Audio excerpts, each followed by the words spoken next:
Olá, estamos de volta ao nosso módulo introdutório do nosso curso de extensão, distribuição de renda e pobreza na versão de 2019.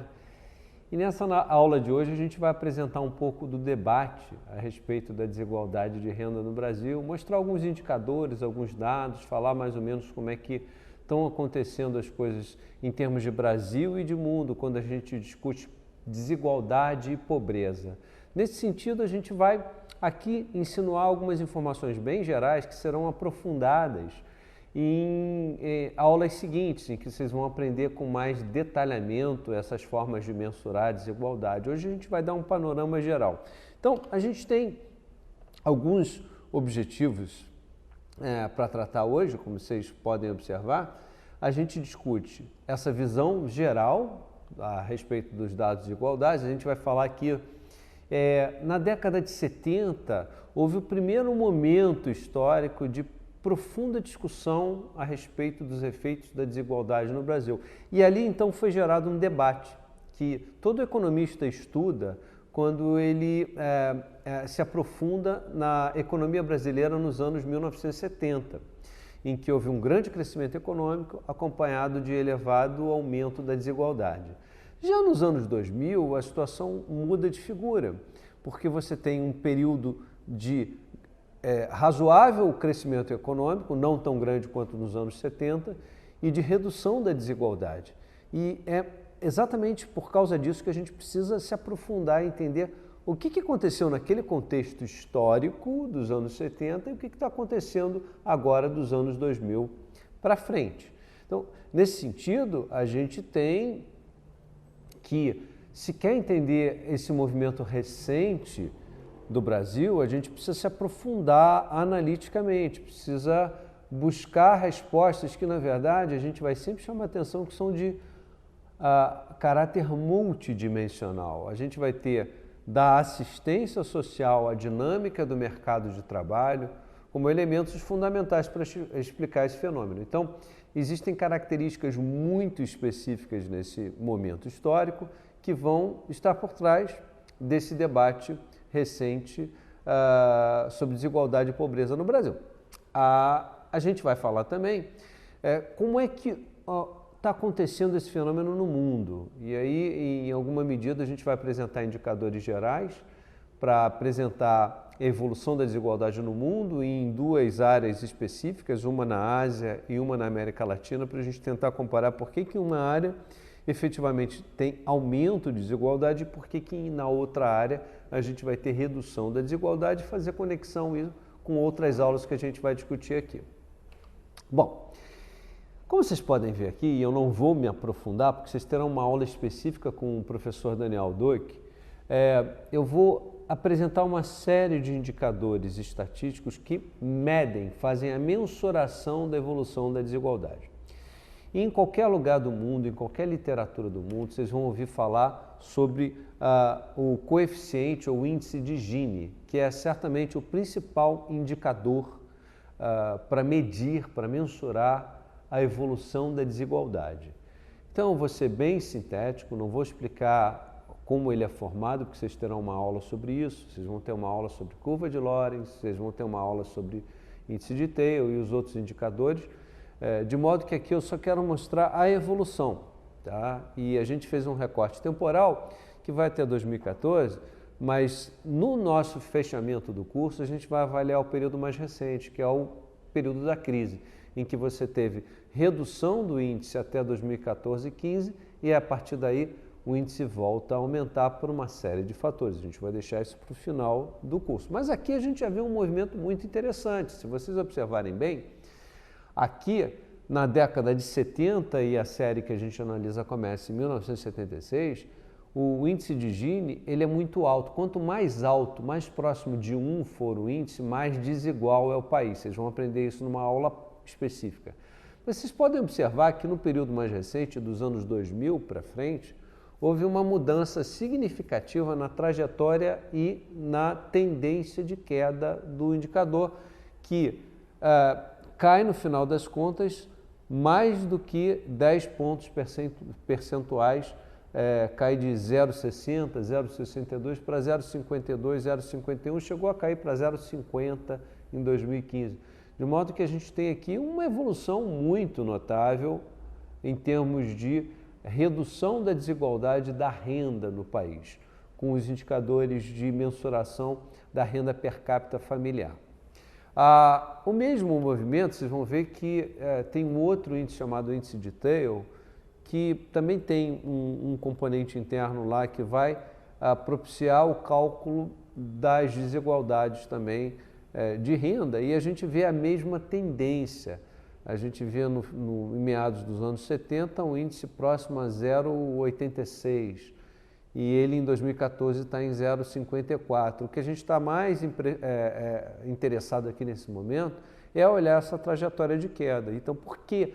Quais os elementos que motivaram essa queda na desigualdade? Então, como esse é um curso que vai discutir distribuição de renda, desigualdade e pobreza, a gente precisa ter em mente que essa informação é uma informação fundamental para a gente começar a elaborar as nossas questões e tentativas de resposta. Outros índices importantes que a gente vai discutir aqui, a gente vai desenvolver nos próximos slides, mas aqui a gente tem uma informação em quantidade de domicílios. E que tipo de domicílio é esse?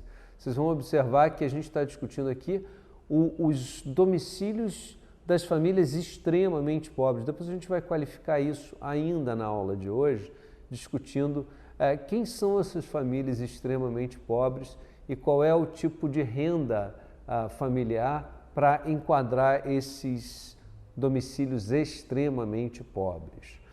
Porque tem os domicílios pobres, esses são os extremamente pobres, daqui a pouco a gente vai desenvolver isso. Mas o mais importante aqui é discutir que, se a gente observa nos anos 2000, a gente vai ver que a gente observa um pico que chega a 5,5 milhões de domicílios com essas características de gente muito pobre.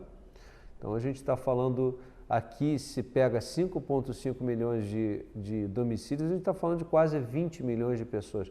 Mas aí a gente cai para cerca da metade isso.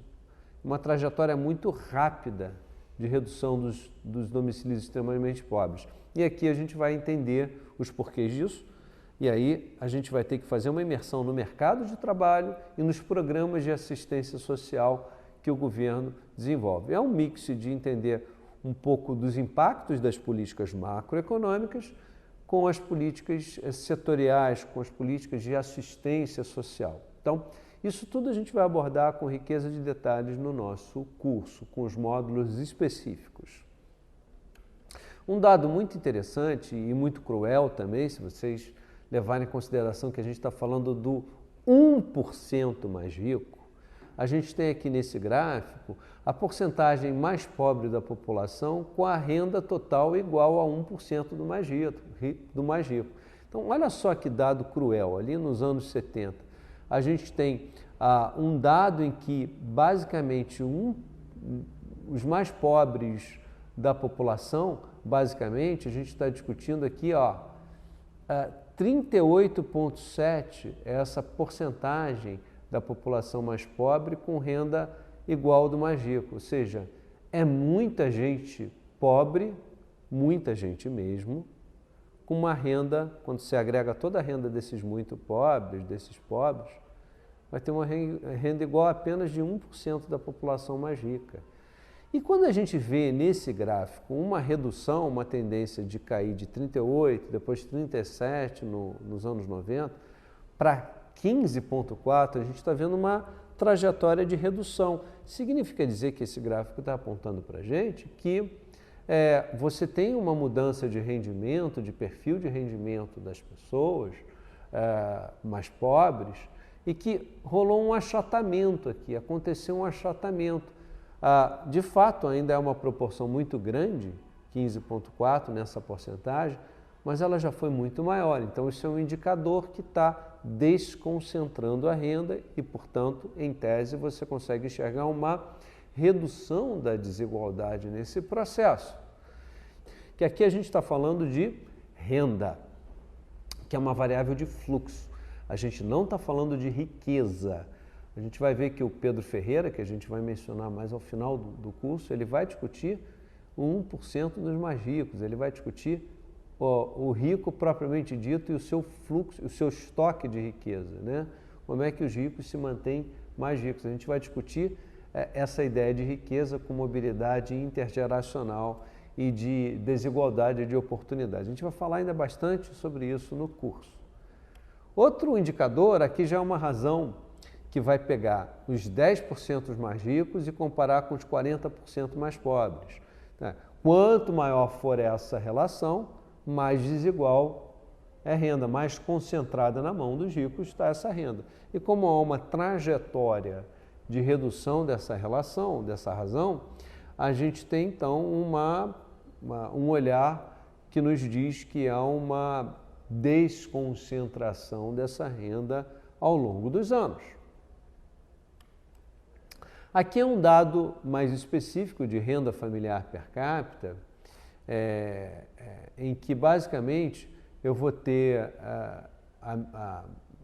em relação à média do 1% mais rico, basicamente a gente está falando aqui os dados em R$1.000, a gente tem uma mudança dessa renda domiciliar per capita que vai ficar variando e grafitando aqui até meados dos anos 90, até o Plano Real, basicamente, tem muita modificação, porque naquele período inflacionário você tinha muita perda monetária.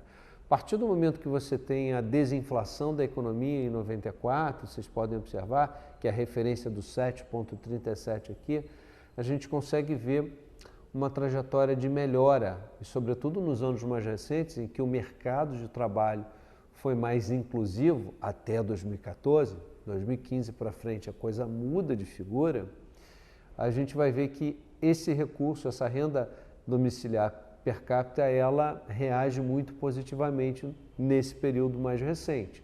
Então, nesse sentido, esse é um indicador positivo de rendimento das famílias e do mercado de trabalho.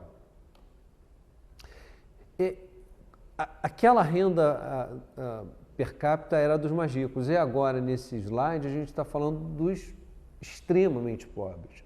Os extremamente pobres são os mais vulneráveis, a gente vai ter aulas específicas sobre isso, são os que estão abaixo da linha da pobreza, os que estão com risco efetivamente, são os mais vulneráveis porque eles são vulneráveis à indigência. Tem uma questão até nutricional por trás dessa questão. E nesse caso aqui, a evolução realmente não foi tão boa como a dos mais ricos.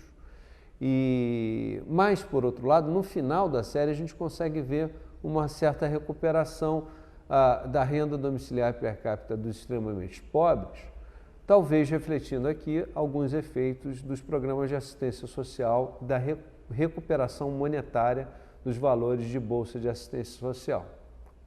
Teremos aulas específicas sobre isso lá pelo módulo 5.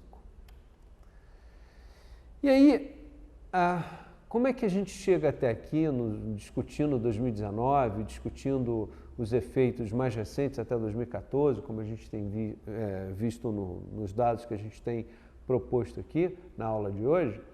Mas esse debate sobre distribuição de renda, sobre desigualdade no Brasil, sobre pobreza, ele é antigo e, na verdade, ele ficou meio que adormecido durante os 30 anos. Na década de 70, esse foi um debate muito rico, que trouxe muito debate com spillovers, com escolas de pensamento, com controvérsias. Só que isso se perdeu nos anos inflacionários, que vão de 80 até meados de 90, e a partir dos anos 2000 a coisa mudou de figura com essa nova trajetória de queda da desigualdade da renda. Então, eu queria só relembrar um pouco desse debate brasileiro, que na verdade teve um importante ponto de partida, discutido nos anos 70, mas que tem lá nos anos 60, com a ideia de industrialização e com o início do milagre econômico brasileiro, você tem ali um ponto de partida fundamental que basicamente era centrado na ideia de que um acelerado crescimento econômico, num país como o nosso, que era de renda per capita muito baixa na época, e essa mudança de estrutura econômica, o Brasil se industrializou muito rapidamente, né? Você teve muita migração do tecido rural para o meio urbano, você teve muita incorporação dessa mão de obra no meio urbano e numa mão de obra no segmento industrial, isso poderia ter desencadeado esses fatores concentradores de renda. Naturalmente, se o campo era muito pobre e as pessoas saíram do campo e se empregaram na indústria que pagava muito mais, você teve uma mudança muito importante na questão da distribuição da renda nesse sentido.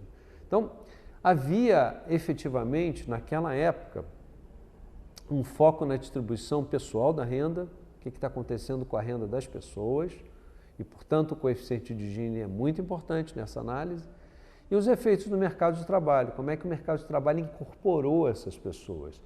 E aí, então, já existia nos anos 60 o desenvolvimento da teoria do capital humano. Será que o investimento em capital humano proporcionou melhoras salariais? Será que as pessoas com um nível de maior escolaridade vão ganhar mais? Enfim, a gente tem que ter esse olhar adicional que naquele momento histórico, nos anos 70, foi feito esse debate. Então, a gente só está mencionando isso, que vai, inclusive, chamar a atenção para um texto daquela época, do professor Langoni, que foi uma das personalidades acadêmicas que mais estudou o assunto de maneira sistematizada, e a gente vai até compartilhar aqui alguns resultados do que ele enxergava nesse movimento dos anos 60 para os 70, para depois, então, a gente reabrir a questão dos anos 2000, que é o que interessa, que é o Brasil de hoje, que é o que tem acontecido nos anos mais recentes. Então, olha que curioso, gente. Aqui nesse slide, que apresenta a curva de Lorenz, que será explicada com riqueza de detalhes na aula do Daniel Duque, aqui a curva de Lorenz basicamente é o seguinte: quanto mais distante aqui da reta que divide, eu vou ter uma concentração de renda, uma distribuição de renda maior. E vocês podem observar aqui, ela evolui de 70, a barriga aumenta de 60 para 70. Então, isso está indicando que há um crescimento, esse deslocamento para a direita está indicando um aumento da desigualdade na renda no país. E isso é refletido pelo coeficiente de Gini e de Theil, que eu já mostrei para vocês aqui. Nos anos 60, o Gini era na casa de 0,55 e aumentou para 0,60 em 1970. Em 60, o Theil era 58, subiu para 0,72. Então, você consegue ver claramente que essa mudança, nesse momento histórico de elevada aceleração e de um ciclo de crescimento econômico muito particular, que redundou num período que a gente chama de milagre econômico brasileiro, esse período de elevada aceleração econômica gerou um problema, uma externalidade, que foi a concentração da renda e, portanto, um aumento da desigualdade da renda. E é interessante porque quando você olha essa próxima tabela, está aqui em inglês, mas basicamente a gente tem a percentagem da renda total e a renda média mensal. E a gente consegue ver nessa tabela a renda dos que recebem 10%, os 10% mais pobres, e vai subindo até chegar aos 10% mais ricos. E se vocês observarem bem, o que a tabela está chamando a atenção é que nas esferas, nos estratos mais altos, os 10% e os 20% que recebem mais, a elevação salarial deles é muito maior do que os mais pobres. Significa dizer aqui o seguinte: olha, nesse período dos anos 60 para os anos 70, os mais ricos tiveram ganhos salariais muito maiores do que os mais pobres. Bom, isso certamente é um deleite para quem defende a teoria do capital humano, que está dizendo, olha, se você investir no capital humano, você vai ter uma produtividade maior e você vai ter isso refletido num salário maior. e basicamente você vai ter empregos melhores, enfim, e ocupações que reflitam esse rendimento maior. É isso que essa tabela está mostrando e chamando a atenção para a gente. Nesse momento e nesse contexto específico era assim que funcionava. Só que a dinâmica, quando a gente traz para os anos 2000, é completamente diferente. E aí a gente precisa entender que os momentos, e tudo em economia, é contexto dependente. A gente precisa levar em consideração as institucionalidades e os contextos históricos para poder discutir esse tema de maneira diferenciada. Não existe uma teoria geral para explicar todos os momentos e todos os problemas da mesma maneira. Então, a gente precisa redirecionar o nosso olhar para tentar buscar explicações para momentos específicos. Nesse trabalho, que é um trabalho que a gente tira do Langoni também, é muito interessante que a gente está aqui comparando a distribuição de renda por nível educacional, né? E é curioso que a gente começa com os não educados, basicamente os analfabetos. A gente tem os de escola primária e a escola secundária e subindo para as universidades, faculdades e universidades, em ensino técnico. Basicamente, a gente tem aqui as proporções da população, né, a distribuição por essas faixas, que são faixas de nível educacional, e a gente vê que, efetivamente, a evolução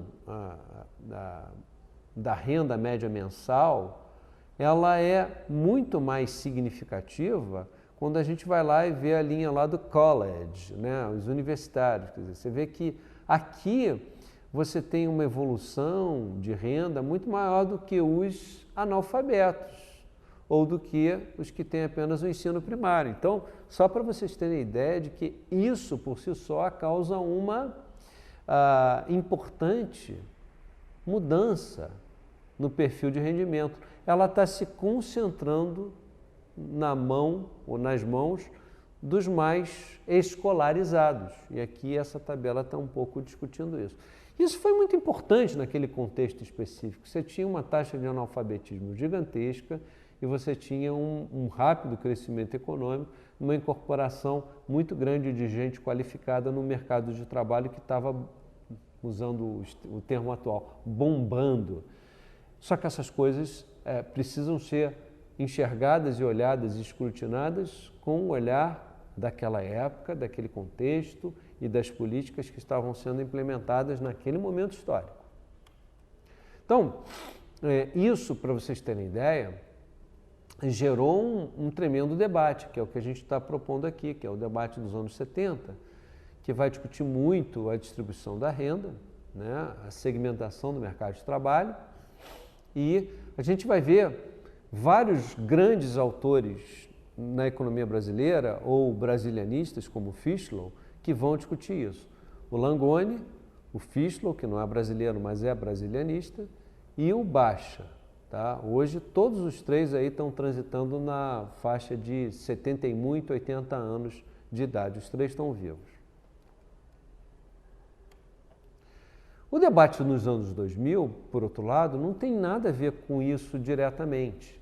É uma outra dinâmica, é um outro contexto, é isso que a gente tem chamado a atenção. Na verdade, essas discussões dos anos 2000, a gente efetivamente, enfim, vai levar em consideração num debate em que muitos chamam a atenção para a desigualdade de oportunidades. E a desigualdade de oportunidades acaba gerando a desigualdade de resultados na renda, né?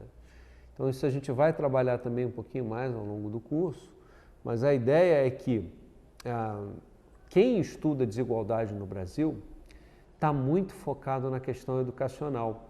Então, efetivamente, a desigualdade de oportunidades vão chamar atenção para esses pesquisadores. Olha, quem tem acesso a uma boa educação de qualidade vai ter uma chance enorme de ter uma boa inserção no mercado de trabalho e de, digamos assim, reproduzir essa desigualdade, porque geralmente quem tem chance de ter uma boa educação de qualidade é alguém que vem de alguma, ou está numa família que pode proporcionar essa educação de qualidade, que infelizmente não é a realidade de boa parte da educação pública brasileira. Então, quem não tem recurso, quem não tem renda, vai ter a criança lá numa escola pública. E isso, então, acaba servindo como um laboratório de desigualdades, uma perpetuação das desigualdades. Então, efetivamente, esse é um debate que tem sido muito trabalhado por quem discute desigualdade de renda no Brasil. Vocês vão ver que vão ter momentos específicos em que a gente vai discutir a mobilidade social intergeracional, que é o fato daqueles que, ainda que venham de famílias mais pobres, conseguem furar esse bloqueio e modificar o seu status social, porque conseguiram estudar em instituições públicas, eventualmente, e conseguiram fechar o ciclo, seja na universidade pública ou privada, mas fecharam o ciclo e conseguiram romper historicamente essa armadilha de reprodução da pobreza na família.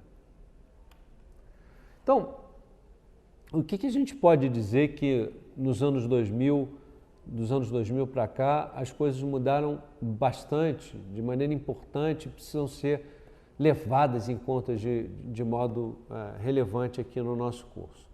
A gente tem a questão da ampliação das políticas de assistência social, lembrando que em 2002 você tinha o Bolsa Escola e uma série de outros programas de benefício social que em 2003 foram aglutinados e geraram Bolsa Família, que virou um programa focalizado de assistência social e que foi bastante ampliado em termos de base de receptores nos anos que se seguiram. Então você tem essa forte ampliação das políticas de assistência social. Você tem também a incorporação de uma série de mudanças que vão afetar aquela segmentação ou aquela discriminação que existia no mercado de trabalho potencialmente, ou no acesso a oportunidades A ou B, que são as políticas de ação afirmativa.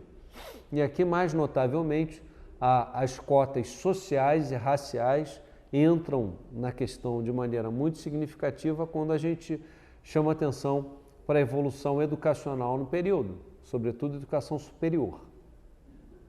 A gente tem um ciclo econômico que dura basicamente ali de 2004 a 2014, levando em consideração que houve uma prorrogação desse ciclo, que faz com que, nesse período, o desemprego caia de 12%, mais ou menos, para 4,5%. Isso é muito significativo. Vocês vão ver a potência, a importância do mercado de trabalho na questão da desigualdade da renda, porque se o sujeito está desempregado, ele não tem renda. Então, quando você compara a tua base com um elevado número de desempregados com uma base com desemprego menor, a gente muda a configuração completa dessa discussão da distribuição da renda. Então, o mercado de trabalho vai aparecer como um elemento muito importante na discussão. Então, tem uma série de outros fatores que vão afetar a desigualdade de oportunidades, enfim, e tem uma questão que eu queria compartilhar com vocês, que é a própria percepção dos brasileiros do problema. E aí é muito curioso que quando a gente vai ver a pesquisa a respeito das principais causas da desigualdade na renda, segundo a população brasileira, uma pesquisa que foi encomendada pela Oxfam Brasil, né, que é uma instituição que discute desigualdade no mundo, essa está querendo discutir a desigualdade no Brasil, feita pela Datafolha, né, o mercado de trabalho é muito importante. Quer dizer, a falta de emprego e de desemprego, quer dizer, um desemprego alto, é uma principal causa da desigualdade da renda, segundo o povão, segundo a população ouvida nisso aqui. Uma outra, talvez dê algum subsídio àquele grupo que defende a meritocracia. Não, o que está por trás da desigualdade de renda, segundo a população, é a falta de educação ou de investimento em educação. E aqui eu posso ter dois vieses com esse campo. Não só esse grupo da meritocracia, que vai discutir que eu preciso investir e ter esforço pessoal, e tem um outro lado da história, que é a desigualdade de oportunidades, que, sim, se você ampliar a oportunidade, o sujeito efetivamente passa a ter acesso à educação e isso pode mudar a configuração dele. Aí tem outros fatores, uma população muito grande no Brasil entende que a corrupção é uma causa de muitos males e um particular é a própria desigualdade, e aí tem os outros elementos, né? Falta de saúde, falta de oportunidade geral, baixo salário e discriminação racial tem um pedacinho bem pequeno como percepção da população brasileira. E aí, já que a gente fez uma pincelada de Brasil, vamos falar um pouquinho do que está acontecendo no mundo. Mundo, América Latina, que é onde está inserido o Brasil, e também comparar um pouco com a Ásia, que é onde está inserido a China, que é o país que mais tem crescido no mundo nas 2 últimas décadas. Então é muito interessante fazer dar essa olhada geral sobre a desigualdade no mundo, porque aí a gente faz conexões com o restante do grupo. A gente tem um índice global para medir desigualdade por regiões no mundo, que é esse índice de globalização, o COF, aí tem os índices de Gini. Não vou entrar a fundo nessa metodologia, mas apenas para dizer que o que importa aqui são as tendências. Eu quero saber se a linha está crescendo ou se ela está caindo. Isso é o que é mais importante.